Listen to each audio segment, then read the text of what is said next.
कि पिछले जो 2-3 हफ्ते में शायद हमने एक थोड़ा सा देखा था कि इंडिया की तरफ से जंगी जुनून कम हुआ था, जैसे ही ये सारी खबरें आई हैं वहाँ का जंगी जुनून फिर से ज़्यादा हो गया सर। बिल्कुल, उस पर भी हमारे पास 2 खबरें भी हैं। एक पहली तो उनके जो बीजेपी के सीनियर तरीन लीडर हैं अमित शाह साहब, उन्होंने किसी जगह खड़े होकर ये बयान दिया है कि इंडस वाटर ट्रीटी जो है उसको हम अब कभी भी रिस्टोर नहीं करेंगे, अपनी ओरिजिनल स्टेट जो है और या किसी भी स्टेट में वो इन अबेयंस है या सस्पेंड है, जो भी वो कहते हैं उसको, वो वैसे ही रहेगी। जाहिर है ये हमने डे 1 से मौक़िफ़ रखा है कि आपने हमारे पानी को अगर बंद किया तो it will be considered an act of war. वो एक्ट ऑफ वॉर है, किसी भी मुल्क का आप 24 करोड़ बंदों का पानी तो नहीं बंद कर सकते ना, it is an act of war, number 1 ये। दूसरी खबर से ये मिली आज के रोज़ ही कि पहलगाम अटैक जो है, जिसकी तमाम पाकिस्तानियों ने से लेके आपके मेरे समेत हमने उसकी भरपूर मजम्मत की थी जब वो पहलगाम अटैक हुआ था। वो तो उसके बाद जो चीज़ें हुई वो things got out of hand, लेकिन उसके जो अटैकर्स थे उसका डोमेस्टिक बड़ा प्रेशर था कि जी आप इंडियन ऑक्यूपाइड कश्मीर के अंदर से बड़ा प्रेशर था कि इतनी हैविली मिलिटराइज्ड एरिया में ये कैसे हो गया।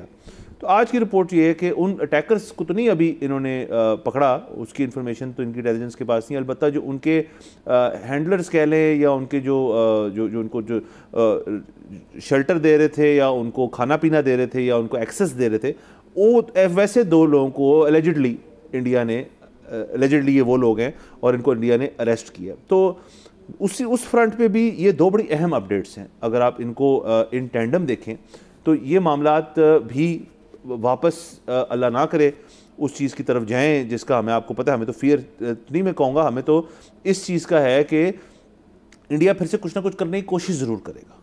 जी, एक तो ये जो अमित शाह साहब ने जब बयान दिया ना, तो उसमें तो इनका पूरा बयान मेरे ख्याल में ये था कि हम वो एक जो पानी की स्ट्रीम छोड़ के जी राजस्थान ले जाएंगे, कनाल बनाएंगे। वो तो उस पर तो जो है ना, मतलब उस पर जो पॉलिटिशियंस हैं या जो हुक्मरान हैं उन्होंने तो क्या स्टेटमेंट देनी है उस पर। तो फिलहाल दोनों मुल्कों के जो इंजीनियर हैं वो कह रहे हैं कि ये मुमकिन नहीं है, पहाड़ कुछ है ना बीच में, हाँ जी, कैसे मोड़ेंगे। हाँ, तो ये एक चीज़। दूसरी चीज़ ये कि ये देर आए दुरुस्त आए, एक तो जाहिर है जैसे आपने कहा एलिजिडली, हमें नहीं पता कि ये उसमें शामिल थे नहीं थे, लेकिन प्रोसीजर ही ये था, होता ही ऐसे है।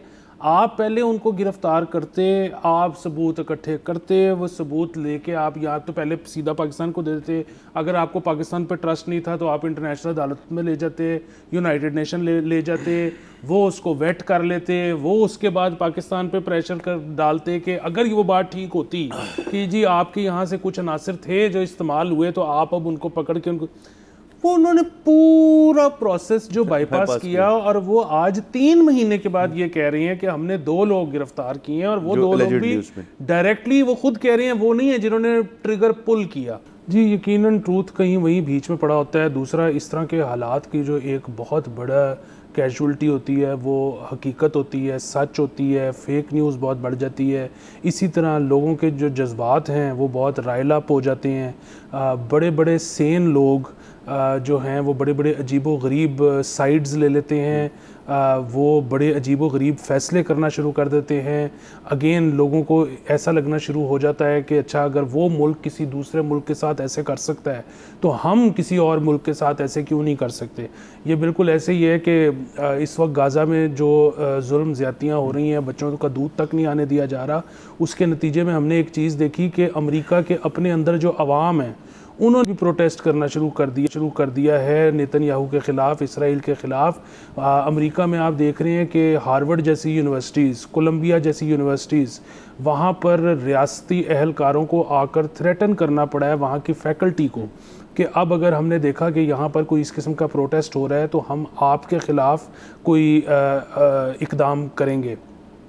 और ऑन दी अदर हैंड आप देखें कि जो इंडियन अवाम हैं उनको जब आप ट्विटर पर देखते हैं वो इस पर खुशियाँ मना रहे हैं। वहाँ पर जो इंडियन हुकूमत है वो यूनाइटेड नेशंस में अपना वोट नहीं दे रही, एब्सटेन कर रही है इसके ख़िलाफ़।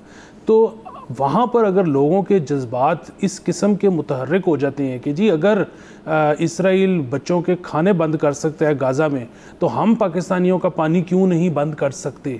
अगेन पाकिस्तान ने जैसे कि कहा है कि जी हम इसको एक्ट ऑफ वॉर समझेंगे, तो एक्ट ऑफ वॉर का मतलब है कि पाकिस्तान रिस्पॉन्ड करेगा। अच्छा, पाकिस्तान कैसे रिस्पॉन्ड करेगा? वो ट्रेन इस तरह का है कि हमारा पानी तो उधर नहीं जाता, पानी तो उधर से इधर आता है, तो हम उनका पानी तो नहीं रोक सकते। इसका क्या मतलब होगा कि पाकिस्तान जो है वो जंग करेगा। अच्छा, अगर जंग करेगा तो क्या होगा? उस साइड पर भी नुकसान होगा। अगेन हम तो ह्यूमनिस्ट हैं, हम जंग के ख़िलाफ़ हैं, हम इंसानी जान के ज़िया के ख़िलाफ़ हैं। यही इंडियन लोग जो हैं, ये जो क्योंकि टीवी पे देख रहे हैं ना जंगें, तो इनको लग रहा है कि जब इंडिया पाकिस्तान की भी जंग होगी तो वो हम टीवी पे उसकी खबरें देखेंगे और बड़ा मज़ा आएगा जब डेथ टोल आ रहा होगा दूसरी साइड का। इनको अंदाज़ा नहीं है कि आपके अपने ऊपर से जब ड्रोन गुजरता है, आपको जब बैलिस्टिक मिसाइल की आवाज़ आती है, आपके कान के पास से जब आर्टिलरी गन फायर होती है तो कैसा महसूस होता है। जब खबर ये आती है जब खबर टीवी पे नहीं आती, जब खबर फ़ोन पे आती है कि आपका दोस्त रिश्तेदार दुनिया से चला गया है, तो आपके ऊपर क्या बीतती है। जब जंग चल रही होती है तो आपको अपने बच्चों का गम कैसे सताता है और आपको समझ नहीं आती कि मेरी तो खैर है, लेकिन मैं अपने बच्चों को किस तरह किसी महफूज मकाम पर पहुंचा सकता हूं। ये जो मसला है, अगेन ये हुकूमतों से ज़्यादा बड़ा मसला है। इंडियन अवाम इंडियन हुकूमत को प्रेशराइज कर रही है जंग के लिए। इंडियन अवाम को अंदाज़ा ही नहीं है कि जब जंग होती है तो होता क्या है। ये किसी तरह ये बात सब अवाम तक पहुंचानी ज़रूरी है। सब्सक्राइब करें और बेल दबाएं ताकि कोई खबर रह न जाए।